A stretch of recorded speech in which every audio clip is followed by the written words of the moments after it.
His savage methods of persuasion often include torture and brutality. Vyacheslav Ivankov is one of the most feared and respected criminals to emerge from the former Soviet Union. There are those who say Ivankov's reputation is more fiction than fact. What is clear? Vyacheslav Ivankov fled Russia and came to the United States with an agenda.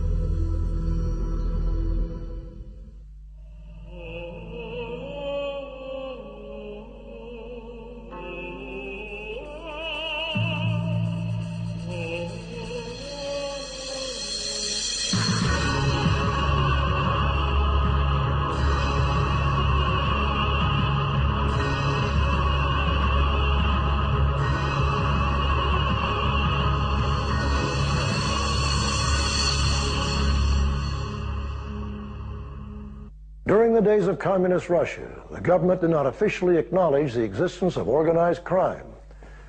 Racketeering was thought to be an American occurrence, giving Soviets a sense of pride. But towards the end of perestroika, a strange new phenomenon began to surface. Restaurants were blown up, people were gunned down in the streets. Rumors of a Russian mafia began to circulate throughout the Soviet Union and the world. In 1996, the U.S. government scored a major victory with the conviction of alleged Russian crime boss, Vyacheslav Ivankov. Vyacheslav Ivankov was born in the early 1940s in the Soviet Republic of Georgia. As a child growing up in Moscow, he resisted the rhetoric of communism and the reputed greatness of Stalin. Many of Ivankov's family members, including his grandfather, had suffered immensely under the ruthless dictator. Maturing into adulthood, Ivankov continued on the path of resistance, never accepting the legitimacy of communism. He excelled in sports and had a very successful amateur wrestling career. Eventually, he was crowned champion and attained a celebrity-type status among many Russians. He did not, for example, come up as part of some kind of street gang or adolescent gang or whatever. He was, from all outward appearances, a fairly typical, normal person who, after what he claims was getting involved in defending a woman's virtue, got arrested, and he was sent to jail. And it was then that he began to make contacts with fellow inmates in the jail, and this began to develop his sense of the possibilities in criminal activity. James Finkenauer is a professor of criminal justice at Rutgers University in New Jersey. He has authored 6 books, most recently The Russian Mafia in America, which takes an in-depth look at Soviet emigre in the United States and their roots in the former USSR. Vyacheslav Ivankov's nickname is Yaponchik. Yaponchik in Russian means little Japanese.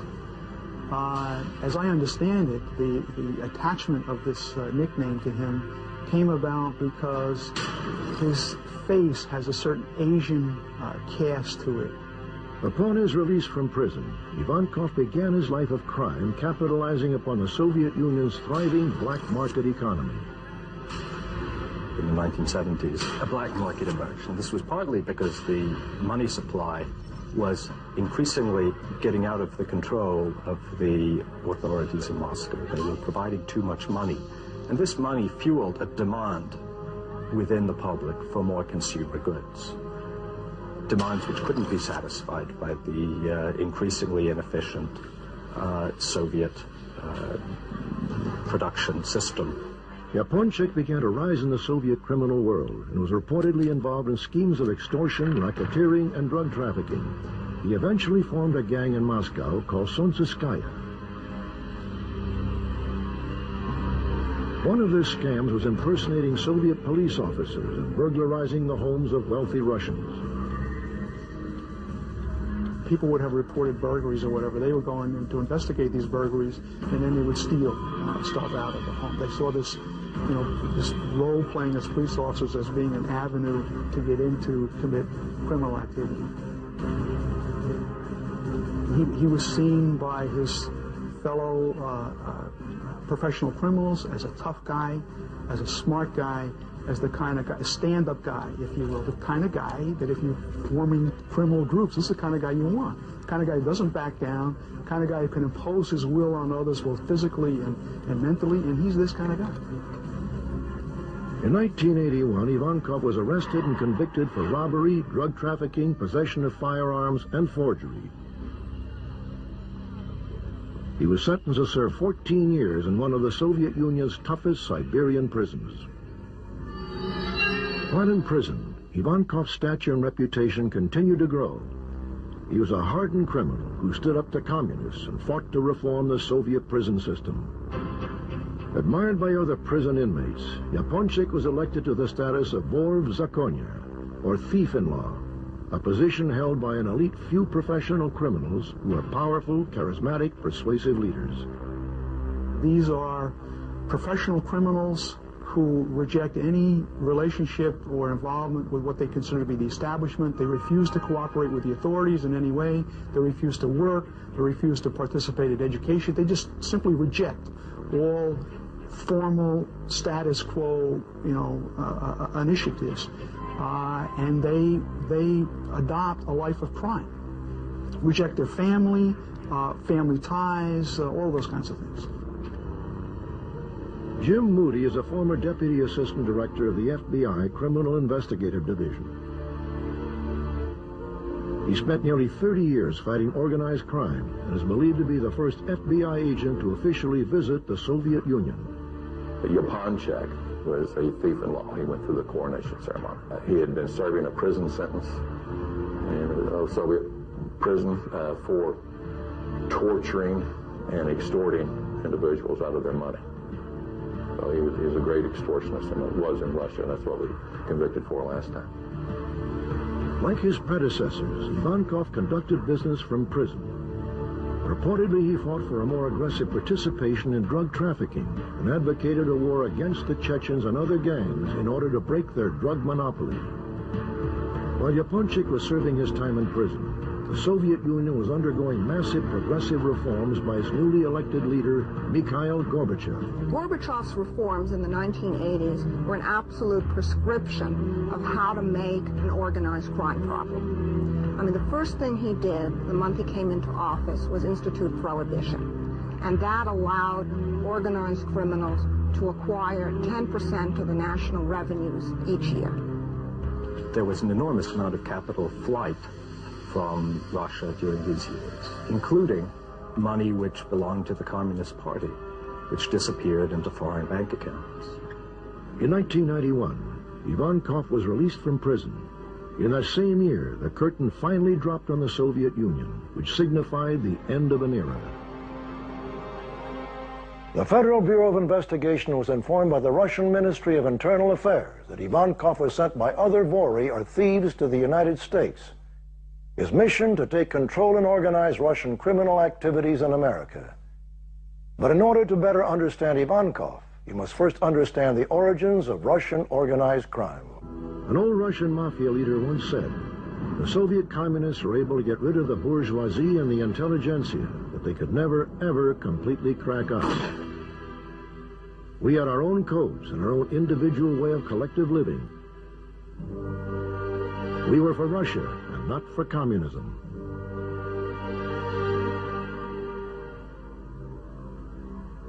By the turn of the 20th century, Russia's borders extended from Afghanistan to China, with extensive territory along the Pacific coast. In 1894, Nicholas II, Russia's last Tsar, ascended to the throne.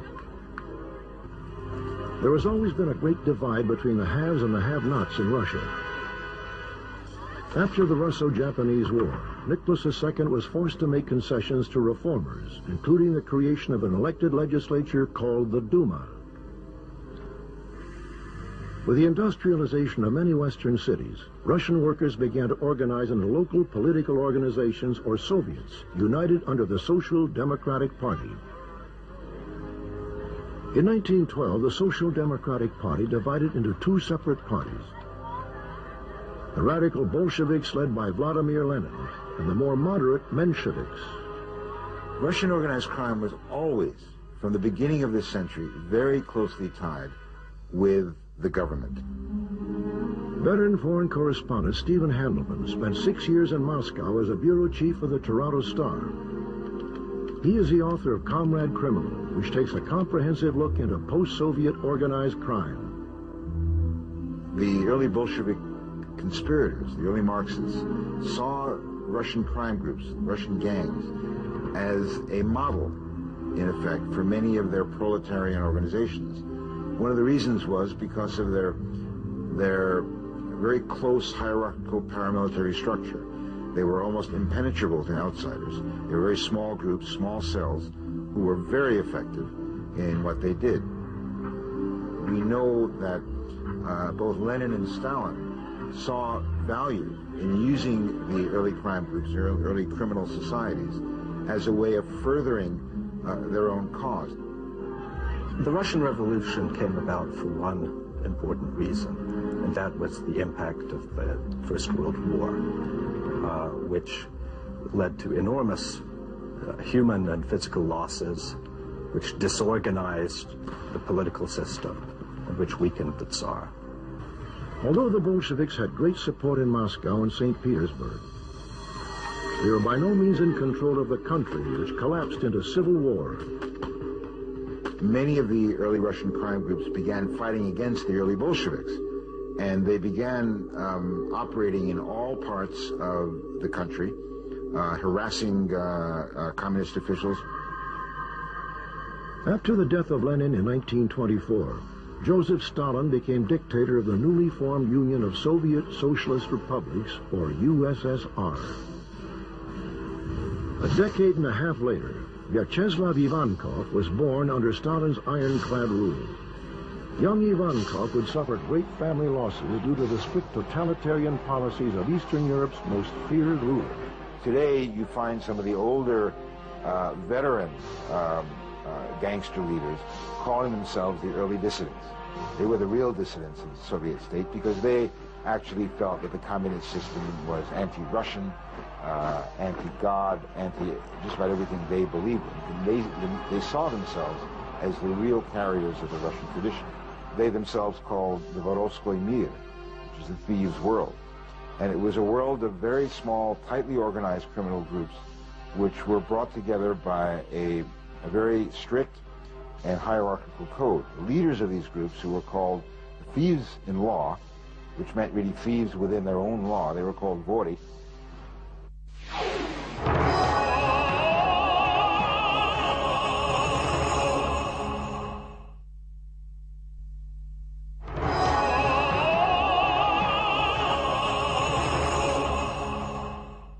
The thieves' world has a deeply rooted history in Russia, which some say dates back to the 18th century.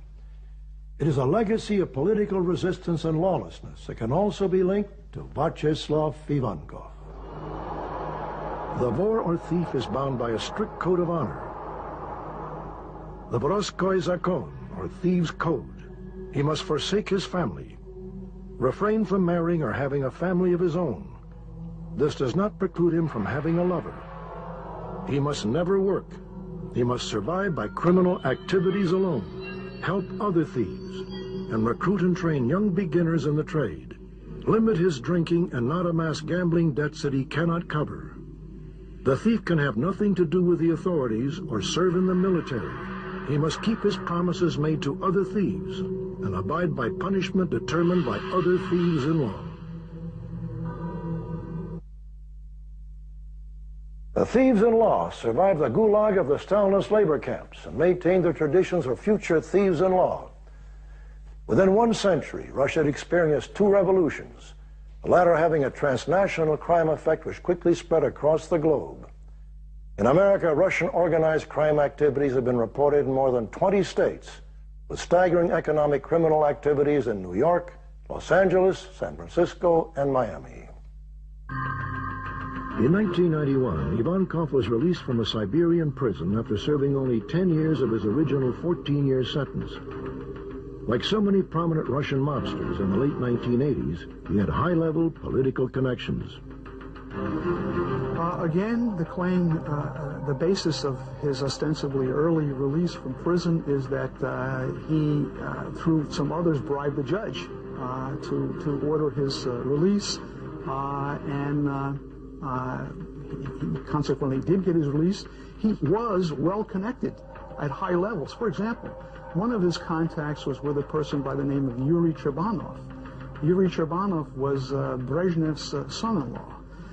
Chebanov himself ultimately went to prison for being involved in various kinds of frauds and schemes in Uzbekistan. But it shows you that Ivankov is not a nobody, that Ivankov, because nobodies were associated with people like the son-in-law of the head of the Soviet Union. It has been reported that soon after Ivankov's release from prison, a meeting of major significance took place in a region called Vedensevo, outside of Moscow, in December of 1991. In the last month of 1991, the same month that the hammer and sickle came down over the Kremlin, a large group of Soviet Mafia leaders, Russian Mafia leaders, met in Dasha, outside Moscow. They'd had many councils and many meetings in the past. This was one of their ways of arranging the government, so to speak, or the governing bodies of crime in the old Soviet Union. And on their agenda, on the top of the agenda, was what to do as the system was imploding around them. These powerful Russian mobsters gathered to plan the criminal migration into the U.S. The individual allegedly chosen to organize the Russians' criminal enterprises in the United States was Russian high-ranking Vor Vyacheslav Ivankov. So in this meeting and over a series of other meetings in 1992, the early part of 1992, they began working out how to develop a new structure. But with this structure came conflicting interests for the first time among the various groups. By early 1992, Ivankov had entered the U.S. and settled in the Brighton Beach section of Brooklyn, New York. Brighton Beach houses one of the largest Russian communities outside of Russia's borders. Sometimes referred to as Little Russia or Little Odessa, it is frequently cited by the New York press as the hub of Soviet emigre organized crime. In the early part of the 80s, Brighton Beach in Brooklyn became a focal point for Russian immigration.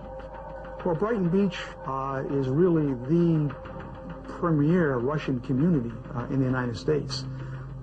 This is where that most of the emigres who came, and they've come in various waves, but particularly those who came in the 1970s, when you had an opening up of the emigration by Jews from the former Soviet Union.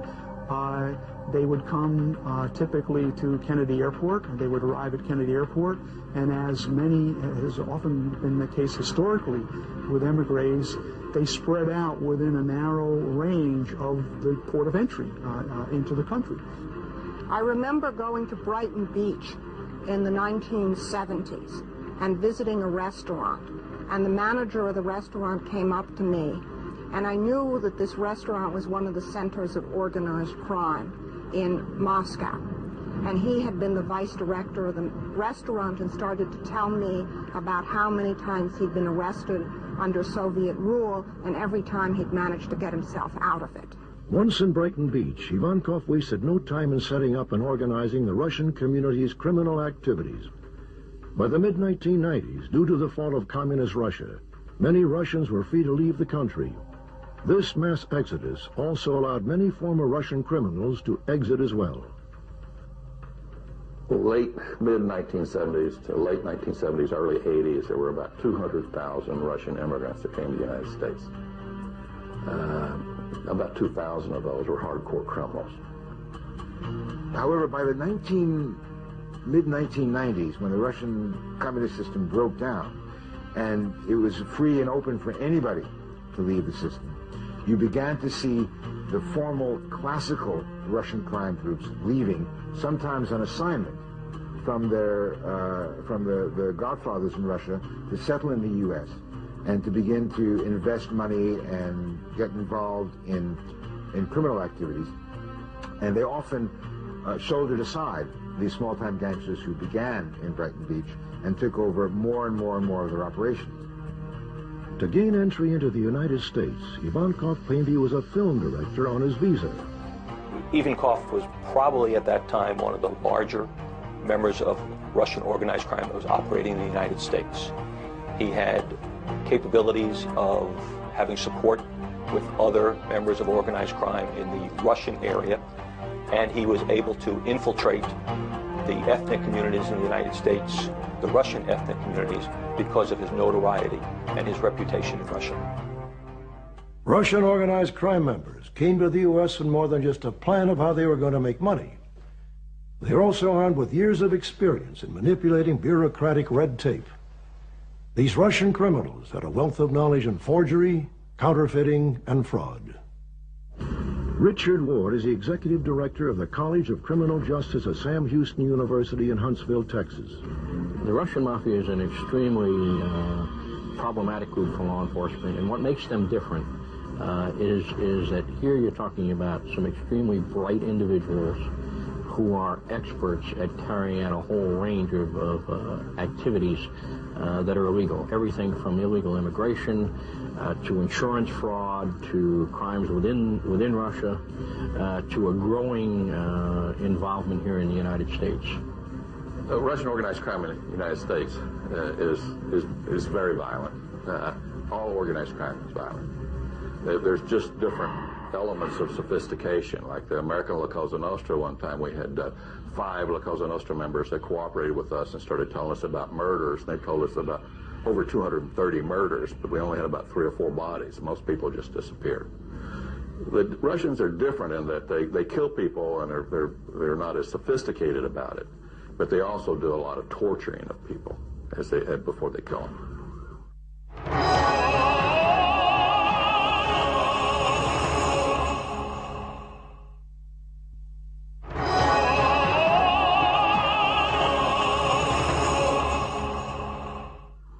One of their most profitable and sophisticated schemes was so complex it confounded all but the highest levels of law enforcement. This scheme was called the daisy chain. Russian criminals perpetrated this fraud by first creating a fictitious company which would purchase fuel from the state of New Jersey and transport it across state lines into New York. There, the fuel was shipped to a second fictitious company, which was set up to forge tax documents sent to a third fictitious company.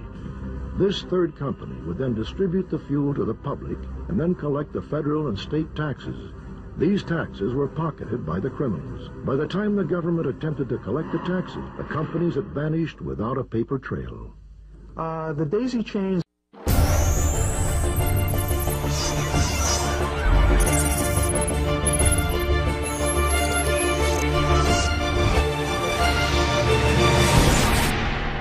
Documentary TV. This is the personification of the Russian criminal mentality, because, these guys who are now involved in crime here, for the most part, came out of the old black market system that operated in the Soviet Union. And this scheme is made to order for them. For one bug that was placed on John Gotti revealed that he wanted to hire some of these smart Russians to run a tax evasion scheme on the gasoline. So they controlled the gas stations within their territory, but they couldn't do the complex mathematical computations to deprive the U.S. government of tax revenues. So teaming up with these smart Russians, as they said, they were able to deprive the U.S. of $250 million in tax revenues. The Russians, in exchange for protection from the Italian Mafia, gave Gotti a piece of the fuel scam action. Vyacheslav Ivankov, who in Russia had admired the New York mob boss, would attempt to emulate his idol and take control of Russian organized crime in America.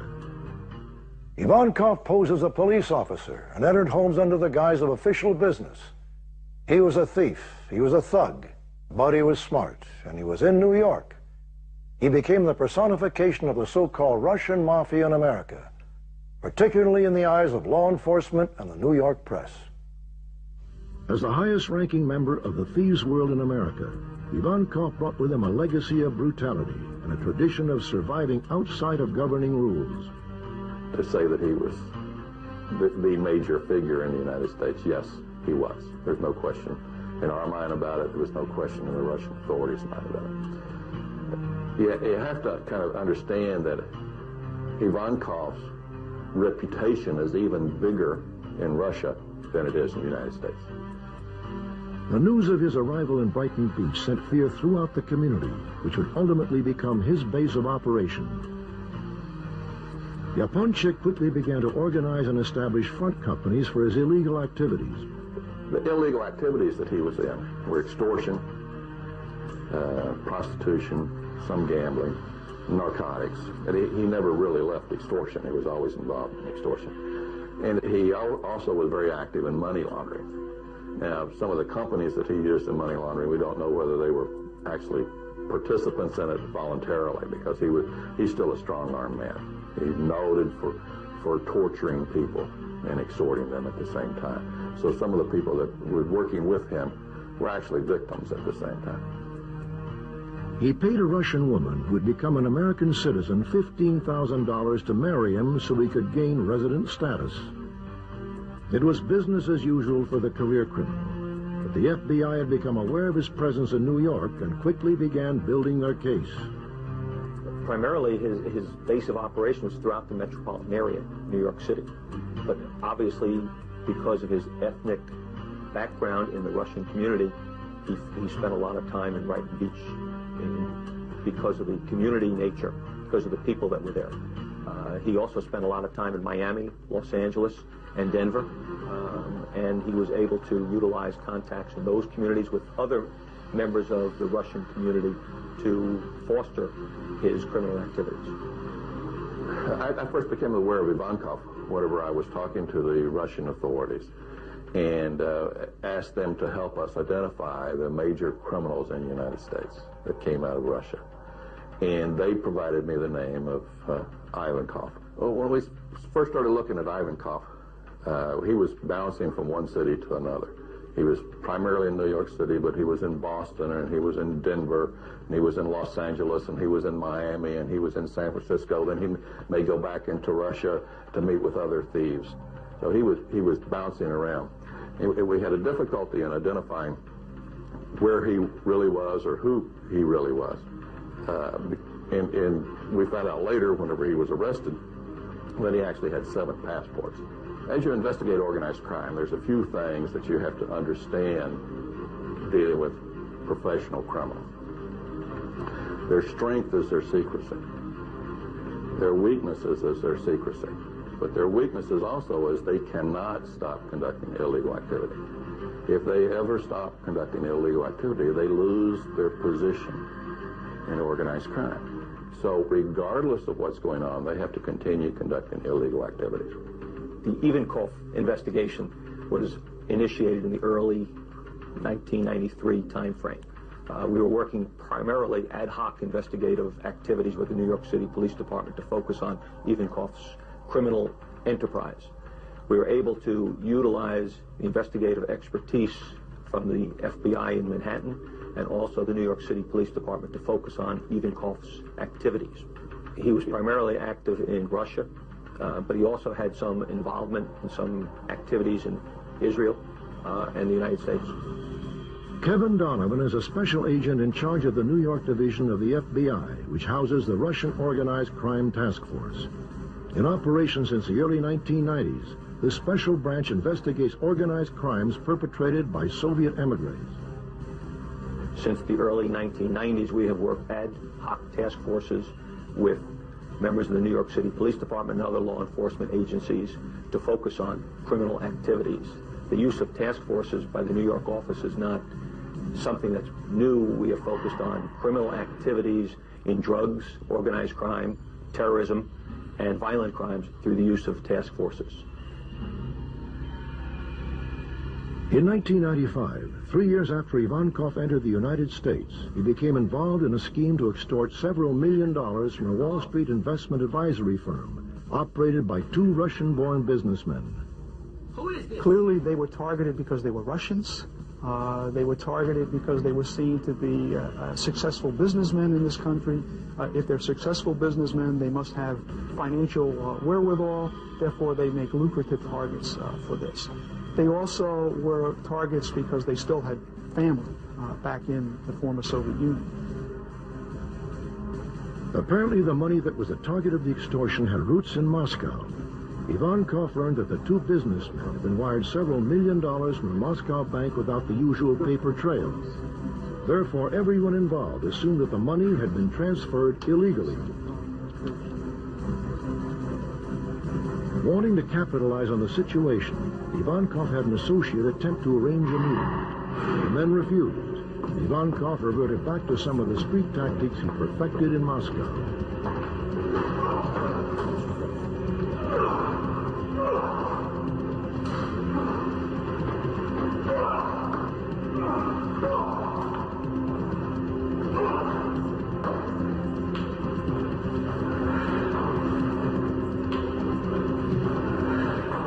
The father of one of the businessmen was beaten to death on a Moscow subway station platform. The murder has never been solved.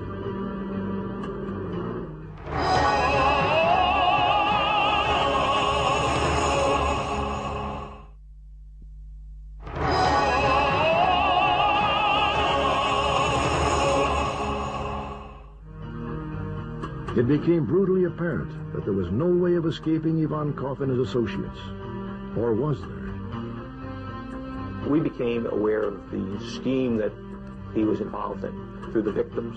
The victims came forward, and as a result of the victims' cooperation, we were able to, again, engage in sophisticated investigative techniques to bring this case to a logical conclusion.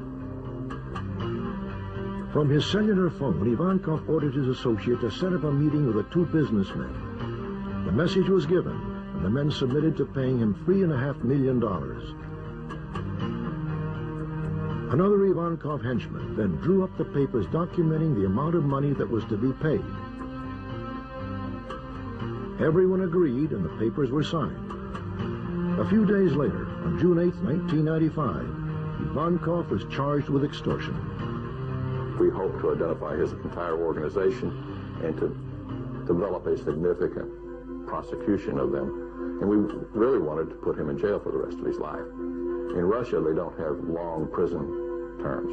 20 years is a very long prison term. And the concept of life imprisonment is not known over there. However, we were unsuccessful doing that because of the investigation, the way the investigation went. We developed an extortion case on him, and we thought people were about to get killed. And to save their lives, we brought the case down early. The arrest of Ivankov sent shockwaves through the city and added to the growing fascination surrounding Russian organized crime in America. The reported Godfather's incarceration was a leading story in Moscow and generated in-depth television profiles on his criminal activities in Russia and abroad. Defense was so weak that they knew that if I was given a chance to speak, I would dispose all the lies. That's why they didn't let me speak. They not only didn't let me speak, but moreover, they authorized my defense to convince me to give up my right to speak. It's been a long time. I figured out it was a conspiracy against me. I was often interrupted. They did not let me deliver in full volume the body of facts in chronological order, so that I would prove that it was all falsified. It was a cynical and cruel crackdown on me.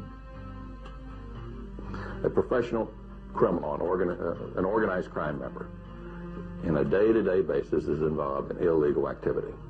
He must maintain the conduct of his illegal activity on a day-to-day basis to maintain his position in the organized crime group.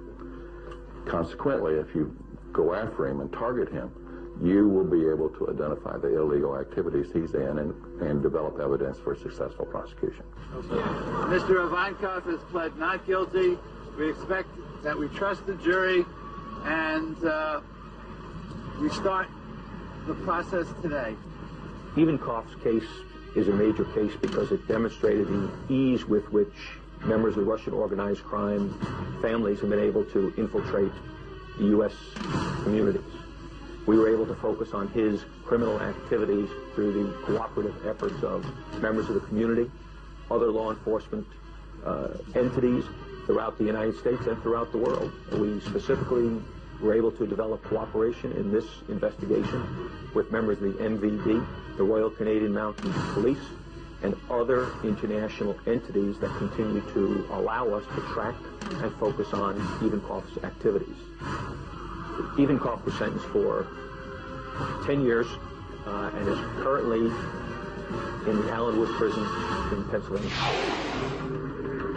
Vyacheslav Ivankov's arrest and 1996 conviction is viewed as a significant victory in the fight against Russian organized crime. Until that time, there had been no major arrests of any Russian crime figures. There have been a number of killings that had taken place in Brighton Beach or in the New York metropolitan area. Nobody had been arrested for these. There was more and more mystery that was developing. For example, some of these killings took place in public settings, in nightclubs, in full view of people, and yet no one saw anything. No one was willing to come forward and say anything about this. Ivankov was a Russian godfather, no question about it. And I think we were successful with his arrest, and with his conviction, and with his sentence, although it's not as much as we wanted. It sent a message back within the criminal community in Russia that you better watch out coming into the United States. The questions surrounding the scope of Ivankov's criminal activities in the United States may never be answered. But experts agree that with the demise of the Soviet Union and the formation of the independent states, Russian organized crime is a growing phenomenon. It's the most diversified form of organized crime activity one sees in the world today. The Colombians are concentrated in drugs. The Mexicans are concentrated in drugs. The Russian organized crime out of Russia and Ukraine has the greatest variety of illicit activity of any criminal groups in the world today. What I find doubly fascinating about Russia is that you have a phenomenon where you once had a classic crime world, where there's a classic underworld, which is basically located in the prison camps of Russia, who ran, for the most part, the black economy of the Soviet Union for 40 or 50 years, knew very well how to act as manipulators and wheelers and dealers in that system. They have, in effect, handed on their power and their influence and their methods to what is, in a sense, a new generation of Russian criminals who are, in Russian, called autoriteti, or authorities, who are much closer linked with the government itself. Many of them are former KGB, former army, former Communist Party apparatchiks, who are very well versed in the official world of operating in Russia.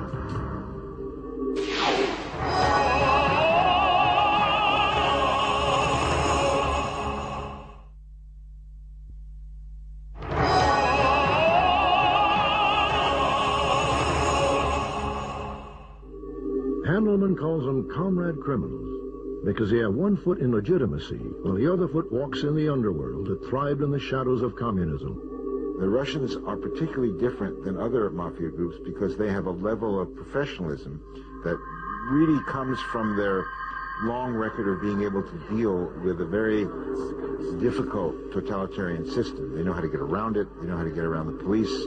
They know how to suborn and corrupt officialdom.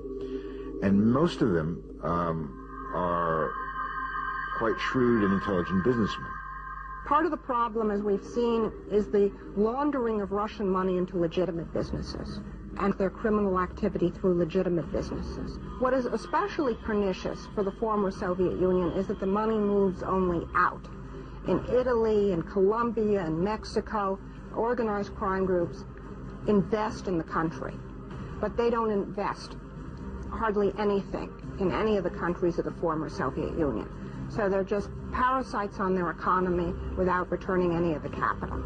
A lot of business transactions are cleared in Russia in offshore banks, in Cyprus and in other offshore havens. The reason for this is quite simple: to avoid paying taxes. The Mafia does this, but also perfectly public businesses, private businesses do so. In part it's illegal, but there are ways of using offshore havens which are not illegal. The reason is just straightforward profit maximization. If you pay less tax, you have more profits to keep. And that's essentially why some islands in the Mediterranean have been making so much money at the expense of the Russian economy. Post-Soviet organized crime is involved in all kinds of activities. You can find them in the construction industry in different parts of the world. That's one of the prime areas they've moved into to launder money. You can find them in the stock market. We just had a criminal convictions of organized crime manipulating stocks, which is sort of the most advanced side of organized crime activity that you'll see. There are just so many ways for organized crime to obtain huge amounts of money very quickly in an undeveloped, inexperienced banking system. There was always a Russian mafia. It's not like it's new. It's just that the breakdown, if you will, of the social structure, the breakdown of the economy offered opportunities for the organized criminal groups to take over. And they've taken over a whole large segments, if you will, of the economy. There isn't global law enforcement. That's the problem. And so therefore, there isn't an international law enforcement effort that is capable of addressing this problem. The United States is gearing up to fight organized crime, but they're dependent on dealing with the law enforcement of other countries. And sometimes these crime groups are committing their activities in 7 or 8 different countries simultaneously. It's impossible to keep track of a lot of Russian activities, the laundering of money from country to country, because much of what the Russians do is overtly legitimate, overtly legal, like many other transnational crime groups. Lately, law enforcement in America has had some success, has been able to get into some of these groups, and they've been able to nab a couple of key leaders who've been operating in America.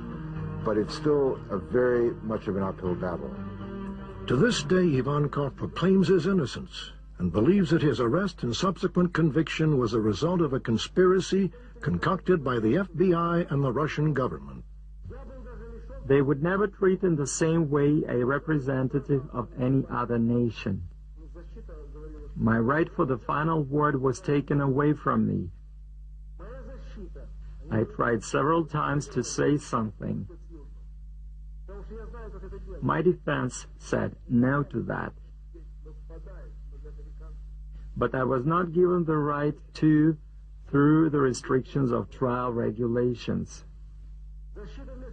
They tried to play on the side of Russia's secret services. My defense, who were American, played on the side of Russian secret services. They said, "We are Americans. Help us with this trial, and next time we will help you with what you need."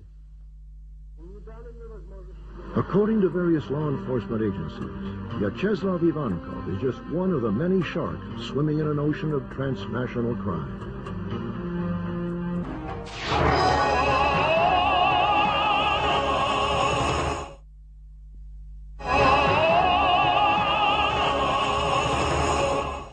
It is estimated that Russian organized crime is operating in 50 countries around the world.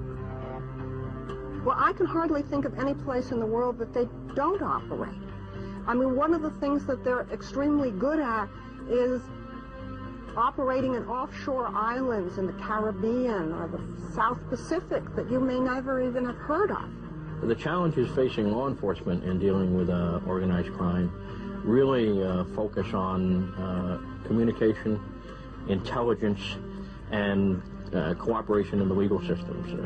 We don't have an international court, criminal court, for example, so there's no place to take criminals, if you will. So jurisdictions change. One of the real problems is the legal definitions of crime. What is a crime in one country might not be a crime in another country. But according to author Stephen Hamilton, the greater threat is to the stability of Russia itself. The one thing that has to be emphasized is that although Russians have come to the United States, Russian criminals have come to the United States in great numbers, this for them is not a major center, the United States for them is not a major center of operations. For them, it's a good place to bank. It's a good place to keep money in case things get really bad.